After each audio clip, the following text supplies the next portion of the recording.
parler d'eux dans cette visio.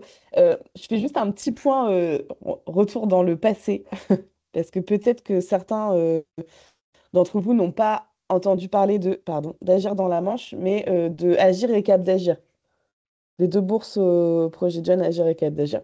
Si vous n'en avez pas entendu parler, c'est pas grave.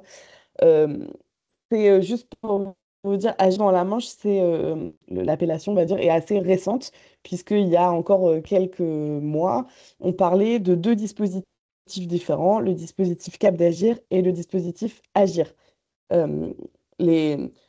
c- Aujourd'hui, on a décidé, parce qu'on c'était d'avoir deux chartes graphiques différentes, c'était moins lisible pour les jeunes. On a changé Cap d'Agir et Agir pour un seul dispositif qui s'appelle Agir dans la Manche, avec toujours deux parcours à l'intérieur. Donc on peut retrouver Agir et Cap d'Agir, mais sous format de parcours. Mais en tout cas, quand on communique sur le dispositif maintenant, on communique sur Agir dans la Manche parce que c'est plus lisible pour les jeunes et ça facilite la communication. Voilà.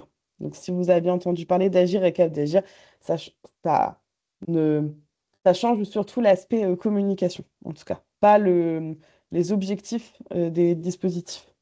Eux restent, les volontés restent les mêmes. C'est d'accompagner et de soutenir les initiatives des jeunes. Quels sont, on rentre un peu plus dans le concret, les projets qui peuvent être concernés dans le cadre d'Agir dans la Manche? Il y a beaucoup de projets qui peuvent être concernés. J'ai pas coupé mon téléphone. Il y a beaucoup de projets qui peuvent être concernés. Je ne pourrais pas vous faire une liste, il n'y a pas de typologie de projets. Je vais plutôt vous dire les projets qui ne sont pas éligibles à Agir dans la Manche. C'est les projets qui sont, comme je l'ai dit tout à l'heure, dans un cadre scolaire ou un cadre d'études, financer par exemple un stage d'études ou un voyage scolaire. Voilà, les projets dans le cadre d'Agir dans la Manche doivent avoir lieu en dehors du cadre scolaire.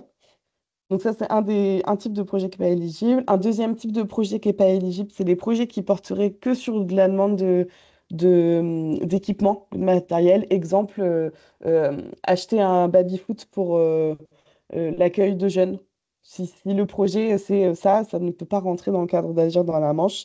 Et tout ce qui est de l'ordre des projets de formation professionnelle et universitaire, ce qui peut se rapprocher du côté cadre scolaire ou d'études. Mais sinon, je vais vous montrer juste après, je vais vous montrer rapidement 6 projets qui ont été accompagnés donc, par le dispositif.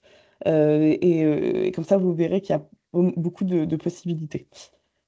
Mais sinon, ça peut être dans plein de domaines, hein, enfin, culture, voyage, environnement, sport, solidarité, sciences, en fonction des envies des jeunes. Voilà. Pour vous montrer quelques projets qui ont eu lieu, alors il y a certains projets qui ont été coportés par des structures. Vous avez des projets de séjour ou de sortie, par exemple l'organisation d'un mini-camp sur le thème du western, l'organisation d'une journée à la Japan Expo. Voilà, où là, les jeunes montent leur projet avec une structure, montent un budget, font des réservations, réfléchissent à comment ils vont s'organiser et donc profitent à la fin de leur projet. Vous avez des projets à plus grande échelle et qui se font sur plusieurs années. Le projet Sol 50, s'il y en a qui sont dans le Sud-Manche, par exemple, c'est un projet qui a été soutenu en 2021 et qui vient de se terminer. Là, il y a quelques semaines. Et donc, c'est un projet à plus grande échelle de création d'un système solaire dans le Sud-Manche, donc avec des constructions de planètes dans un rayon de 20 km. Ça, c'est des projets de plus grande ampleur et sans coportage. Là, les jeunes sont tout seuls. D'autres projets, on a eu récemment la création d'un spectacle de danse sur la Seconde Guerre mondiale par un groupe de danseuses amateurs. On a eu aussi l'organisation d'un événement musical à Cherbourg, le Bourrasque, qui s'est passé à l'autre lieu, qui a réuni pas mal de personnes. Voilà, donc tout ça, c'est des projets qui ne sont pas dans le cadre professionnel. Voilà, c'est l'organisation d'un événement musical, la personne qui l'a organisé ne le fait pas dans son cadre professionnel, le fait en dehors. Voilà. Et un autre projet qu'on a financé ces dernières années, on a à la découverte du Val de Serre, qui est un séjour itinérant à vélo dans le Val de Serre. Donc, a été organisé par les jeunes et ils l'ont refait après, mais sans le soutien d'Agir dans la Manche. Je vous présente rapidement les différences des deux parcours pour que vous puissiez vous rendre compte, parce qu'il y a quand même des différences très importantes. Le parcours Cap d'Agir, c'est un parcours qui, qui a été pensé comme un peu un tremplin pour aller vers le parcours Agir. Le parcours Cap d'Agir est plus souple en termes de critères, puisque déjà, il permet un coportage avec une structure. C'est-à-dire que euh, vous pouvez, vous, en tant que structure, proposer un projet, mais vous pouvez le coporter avec les jeunes. C'est-à-dire que les jeunes doivent avoir quand même une part de décision et d'organisation dedans. Mais c'est une structure qui peut proposer un projet ou le coporter avec des jeunes qui ont proposé une idée. En tout cas, euh, on peut vraiment afficher le coportage avec une structure. Et donc l'organisation ne repose pas uniquement sur les jeunes, même si c'est vraiment très important dans les critères qu'ils aient une part qu'ils prennent aussi les décisions et qu'ils soient partie prenante de l'organisation du projet. Voilà. Pas seulement pour euh, participer à une action d'autofinancement. Il faut vraiment qu'ils prennent des décisions dans l'organisation.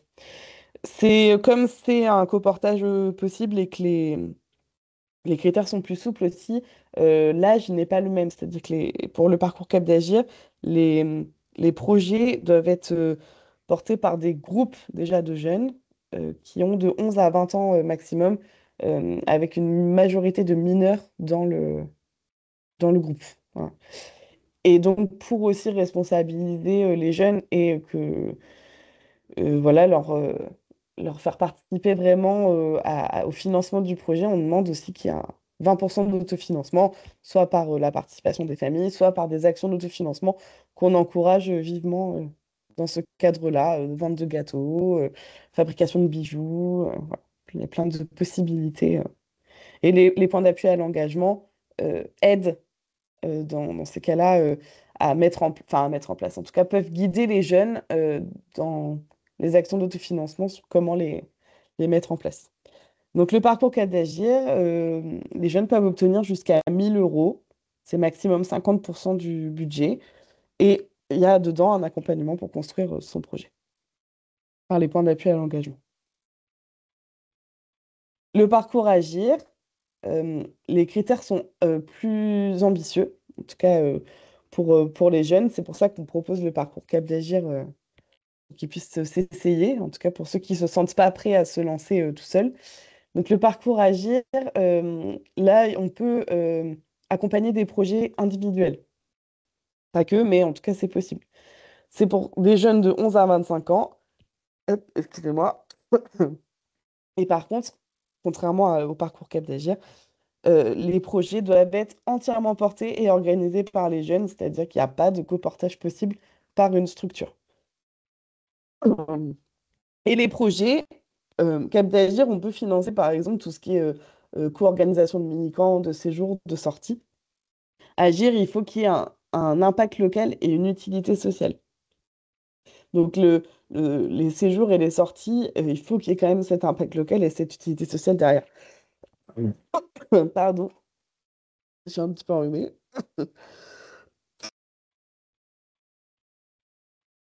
Je prends le relais en attendant. Tu veux boire un coup?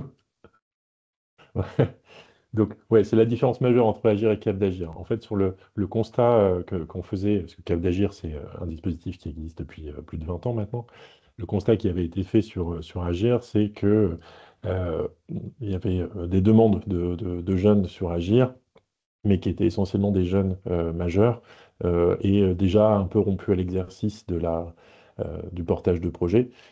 Et l'idée, ça a été de créer un autre parcours, donc le parcours Cap d'Agir, qui permettait à des jeunes plus jeunes, mineurs pour la plupart, donc à partir de 11 ans, de s'essayer à des premiers projets.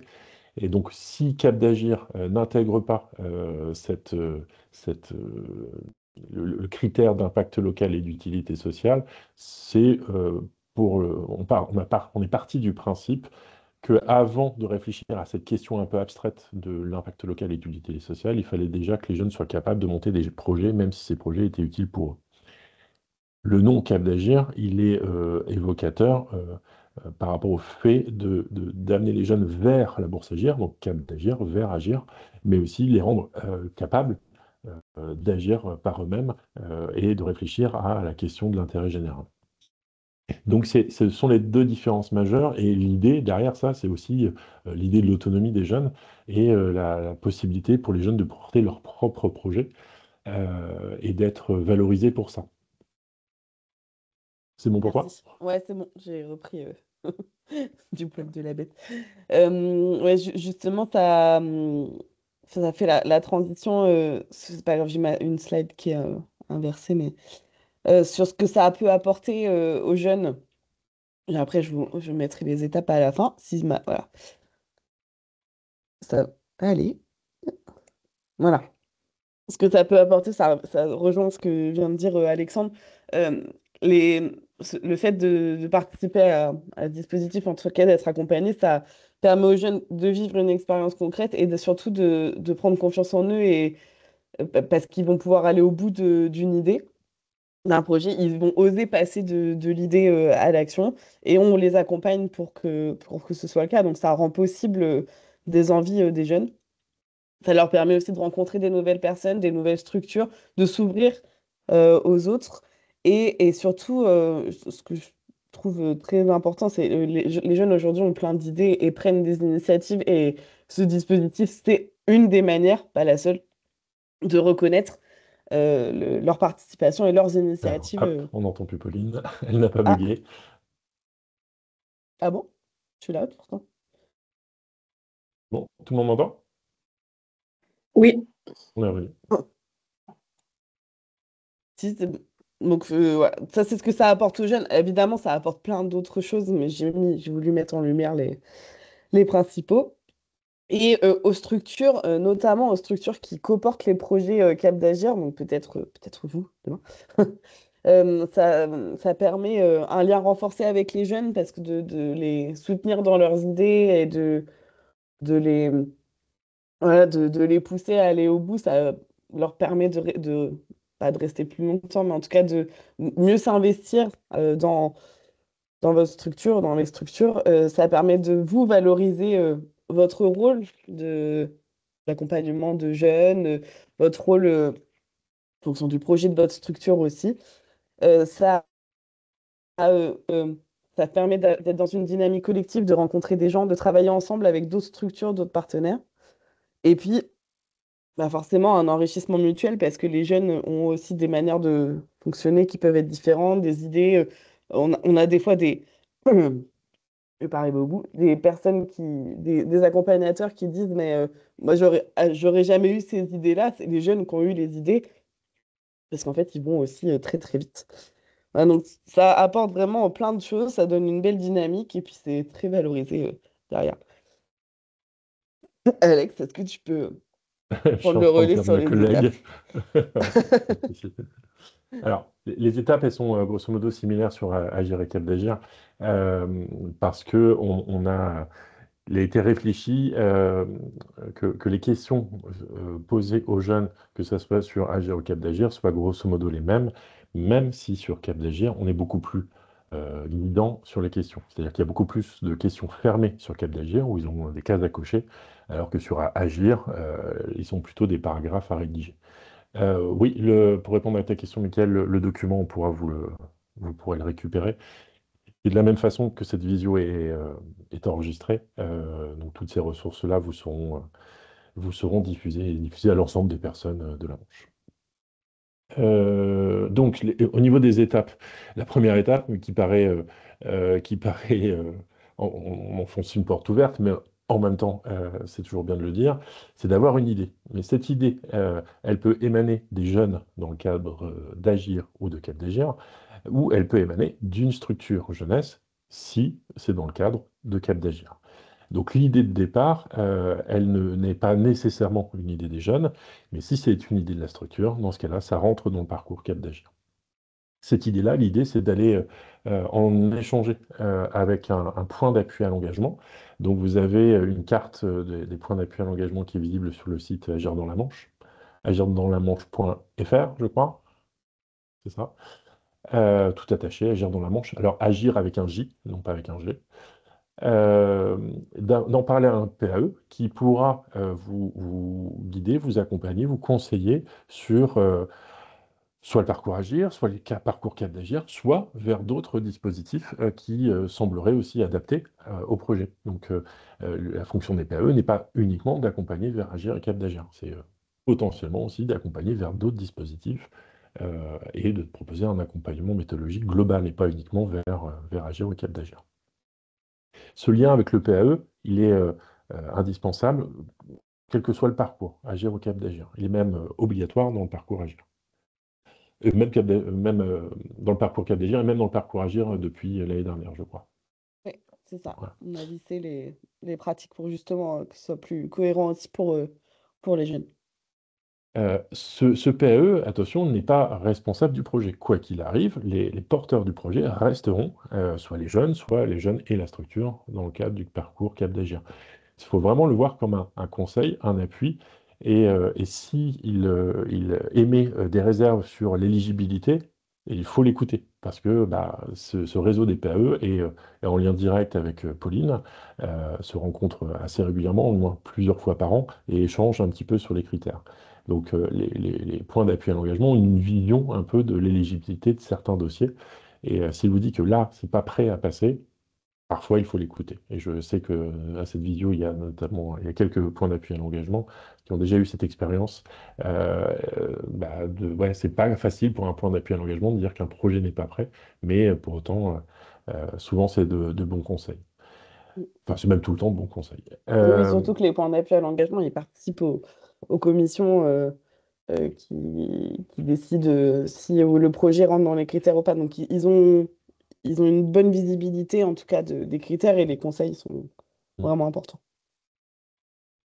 Déposer un dossier de demande, les dossiers de demande de bourse, alors sur le parcours Agir ou parcours Cap d'Agir, vous les trouvez en téléchargement sur le site Agir dans la Manche. Vous allez voir, comme vous le disiez, ils sont un petit peu similaires. Euh, Ces dossiers de demande, vous les téléchargez, mais dans le parcours Agir, vous pouvez aussi, dans le parcours Cap d'Agir, pardon, vous pouvez aussi déposer une forme originale de dossier de demande. Vous n'êtes pas obligé de répondre ou que les jeunes répondent à l'écrit Mm. sur la description de leur projet. Ça peut se faire sous la forme de BD, de vidéos, de podcasts, que sais-je. Seule chose qu'on demande, c'est un peu d'administratif en termes de qui sont les porteurs de projet et le budget. Mais sinon, sur la présentation du projet en soi, ça peut être une forme totalement libre. C'est bien marqué dans le dossier. On demande un petit peu plus de formalisme sur le parcours Agir, mais sur le parcours Cap d'Agir, l'idée, c'est de faire en sorte que les jeunes soient le plus à l'aise dans leur première demande de projet, de subvention. Euh, Il y a un délai de Oui, 2 à 3 semaines avant oui, c'est ça. le jury. Pour qu'on puisse avoir le temps aussi d'organiser et de vérifier. Enfin, c'est aussi pour les jeunes parce que quelquefois, il y a des dossiers où il manque des éléments, mais pas grand-chose. Et donc, ça laisse aussi le temps aux jeunes voilà, de corriger certains éléments. Je vais essayer de reprendre le relais, mais c'est pas facile. Donc, les jeunes déposent leur dossier de demande et ensuite, on parle depuis tout à l'heure de commission. Donc, on essaie d'utiliser le mot commission plutôt que jury. La commission, c'est la rencontre avec soit des points d'appui à l'engagement, mais qui n'ont pas accompagné le projet, soit des institutions ou un mélange des deux, en tout cas des professionnels qui veulent bien entendre les jeunes sur une présentation. Et donc, les jeunes viennent présenter à leur manière leur projet. Donc, ils viennent expliquer encore un peu plus en détail ce qu'ils ont mis dans leur dossier de demande qui a déjà été consulté par les personnes qui participent aux commissions. On essaye de faire en sorte, enfin, non, c'est pas on essaye, ces commissions sont bienveillantes. C'est pas une manière de piéger, en tout cas, on ne cherche pas à piéger les jeunes, hein, vraiment pour leur donner des conseils et puis leur permettre de venir présenter leur projet et l'expliquer de vive voix. On se rend compte sur beaucoup de projets que quelquefois c'est plus facile pour les jeunes que en fait dans le dossier de demande écrit, il n'y a pas beaucoup de détails. Et quand on discute avec eux, en fait, on se rend compte que derrière, il y a vraiment beaucoup de choses qui ont été réalisées et que c'est plus simple d'en parler. Donc, c'est les personnes qui participent aux commissions, voilà, s'intéressent au projet et essayent bah, de dire si les projets font partie des critères ou pas. Aujourd'hui, on n'est pas dans une sélection à prioriser un projet plutôt qu'un autre. C'est-à-dire si un projet rentre dans les critères, il peut obtenir le financement, enfin il obtient le financement. C'est, il n'y a pas de, c'est pas un concours, hein, comme certains appels à projets peuvent faire. Voilà, si les projets sont dans les critères, ils sont financés. Voilà, donc et si les jeunes obtiennent le financement, et ben après ils peuvent réaliser leur projet, puis on leur demande un bilan dans les 2 mois après la réalisation du projet, bah, pour aller au bout, parce que c'est aussi leur apprendre ça, il y a un volet éducatif, de dire une fois qu'on a réalisé un projet, il faut en faire le bilan, et ça permet aussi d'amorcer d'autres idées de projet. Et j'arrive au bout de ma présentation. Donc Alexandre l'a dit tout à l'heure, vous pouvez retrouver les informations sur agirdansla-manche.fr. Vous avez tous les documents des deux parcours, la carte du réseau des points d'appui à l'engagement. Et vous avez donc les réseaux sociaux, si vous voulez, en ce moment, il y a des vidéos, il y a des jeunes qui témoignent, enfin, surtout une jeune pour l'instant, mais il y en a d'autres qui arrivent, une jeune qui témoigne de son projet, du parcours qu'elle a vécu avec Agir dans la Manche. Et puis, vous retrouvez aussi d'autres informations sur les réseaux sociaux. Et puis, bah, mon contact, si voilà, vous voulez échanger sur ce sujet-là, ou d'autres. Voilà. Est-ce que il nous reste quand même une demi-heure d'échange, de questions, que quelqu'un a une question dans Que Aurélie est en train d'écrire, donc je laisse Aurélie le temps d'écrire, mais n'hésitez pas à lever la main, prendre la parole si jamais Ouais, vous avez parce des que je questions. vois pas. Alors, le chat, je le vois pas, moi. Alors, y a-t-il Avec le des dates, partage. question d'Aurélie, y a-t-il des dates précises pour déposer des projets, ou est-ce Mm. que cela peut se faire tout le temps? Et ben, Les cela dates de peut se faire. commission. Ouais, et ça peut se faire tout le temps. Avant, on avait un calendrier de dates, mais qui correspondait pas forcément. En fait, les projets, c'est toute l'année. C'est ouais, c'est tout le temps. Donc, non, il y a pas de date de commission. Les jeunes peuvent déposer des projets. Il n'y a pas de date de dépôt de dossier. Les jeunes peuvent déposer des projets toute l'année et puis on trouve toujours des solutions pour organiser des rencontres. Voilà. On en organise en moyenne en ce moment, c'est 6 par an peut-être, des commissions. Alors, Mais il n'y a pas effectivement de date. On essaie quand même de. Alors, il y a le délai à respecter de 2 3 semaines. oui. Et donc, Mm. si les projets attendent une réponse pour la semaine suivante, parce que le projet il se réalise la semaine suivante, ça, on peut dire d'emblée que c'est Oui. compliqué. Mais il y a le délai, oui, il y a le délai. On prend 3 semaines avant pour avoir le temps d'organiser, parce que les commissions peuvent s'organiser un peu partout dans le département, mais ça demande quand même une petite logistique derrière. Après, il y a l'aspect, s'il y a une date de commission qui est prévue, parce qu'il y a un premier projet qui se présente, euh, on essaie d'optimiser le temps des membres de la commission qui font ça volontairement, hein, que ce soit les institutions, les points d'appui à l'engagement, donc de mettre plusieurs projets sur la même date dans la mesure du possible. Parfois, c'est impossible, hein, parce que géographiquement, c'est pas du tout le même secteur, Mm. ou alors ils sont pas prêts au même moment. Donc, dans la mesure du possible, on essaie de faire. Mais Mm. oui, effectivement, on fait au fur et à mesure que les projets apparaissent. Oui. On essaye, comme on a le réseau des points d'appui à l'engagement et que je suis pas mal, enfin, je suis très en lien avec eux, euh, on, on essaye aussi d'anticiper. Je sais que quand il y a un point d'appui à l'engagement qui accompagne un projet et qui sent qu'il va bientôt être déposé, il me prévient. Comme ça, moi, je peux aussi anticiper, savoir que dans les prochaines semaines, il va y avoir une commission d'organiser. Il y a quand même encore une réserve, c'est l'été, où c'est une Mm. période un peu plus Ouais, creuse, mais c'est là aussi on a moins de demandes. Donc, il y aura moins de réactivité l'été, mais en même temps, c'est là où il y a le moins de demandes. il y a beaucoup de demandes avril-mai, parce qu'il y a beaucoup de projets qui ont lieu l'été, notamment s'il y a des séjours ou voilà. Et quelques années, en décembre, ça peut arriver qu'on ait des commissions. Pareil, décembre, ça va vite parce que avec la moitié du mois. Alors, j'ai une question de Michael. Alors, Michael, est-ce que juste tu peux préciser ton nom de famille ou la structure dans le chat, hein, si tu veux, il n'y a pas de problème, parce que des Michael, on en connaît. La question de Michael, c'est est-ce que dans un projet, du matériel peut être acheté ou le matériel est vraiment hors du dispositif?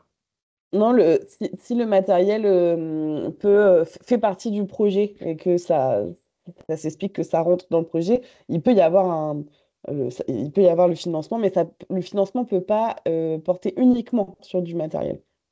Donc, faut qu'il y ait d'autres postes de dépenses dedans, mais si voilà, s'il y a du matériel, si dans le projet c'est comment dire cohérent d'acheter du matériel. Par contre, souvent ce qu'on demande aux jeunes, c'est qu'est-ce que ce matériel va devenir après. Est-ce qu'il est réutilisé pour d'autres projets? Enfin, voilà, c'est de réfléchir à ces questions-là. Il Ouais. faut que ce soit cohérent avec le projet. Le projet, en gros, ne peut pas consister, Oui. ne peut pas, le projet ne peut pas être juste l'achat de matériel. Mm. C'est Par contre, s'il y a une organisation d'un événement ou de quelque chose comme ça et qu'il y a de l'achat de matériel dedans, oui, on peut acheter du matériel. J'attends parce que Michael est en train d'écrire un autre message. Merci, Michael, pour la précision.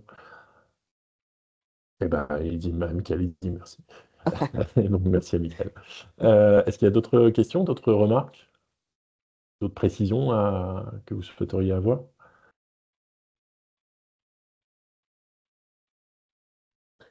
Dans ce salon vidéo des personnes qui sont au point d'appui à l'engagement. Est-ce que vous voulez un peu témoigner aussi de votre expérience d'accompagnement de projet ou pas? Vous ne vous sentez pas obligé, hein. Vous n'étiez pas prévenu, donc euh, vous n'êtes pas obligé de le faire.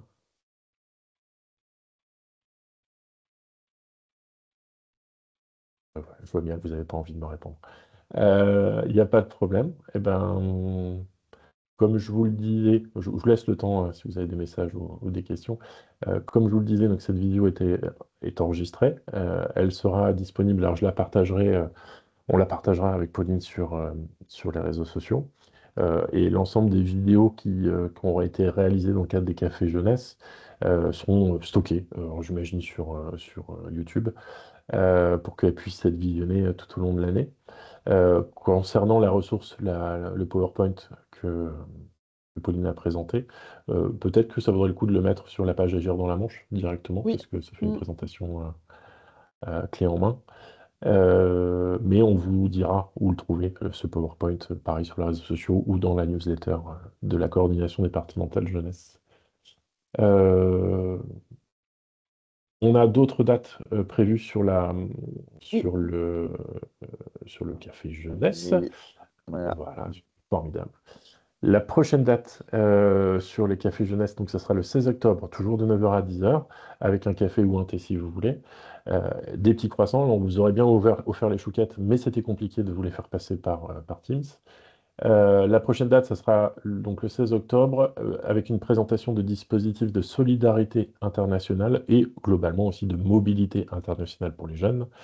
En l'occurrence, ça sera spécifique à JSI, alors c'est Jeunesse et Solidarité Internationale, JSI, VVVSI, c'est Vie, Vacances et Solidarité Internationale, et EASY, c'est Initiative Solidarité Internationale. Euh, Tout ça, donc, ce sont des dispositifs, je vous le donne en mille, de solidarité internationale. Et donc, ça sera présenté par Emeline Breton de la DRAGES, donc de Jeunesse et Sport Normandie, pour faire simple. Mais Emeline présentera également d'autres dispositifs de mobilité internationale pour les jeunes. Euh, le 20 novembre, on parlera BAFA et surtout quels accompagnements existent sur le BAFA dans la Manche et en Normandie. Donc, sans compter les bourses qui peuvent exister au niveau local, mais il y a également des dispositifs départementaux ou régionaux. Le 9 décembre, on parlera des juniors associations. Donc, on parlera de la possibilité donc, pour les jeunes de se structurer sur un modèle associatif.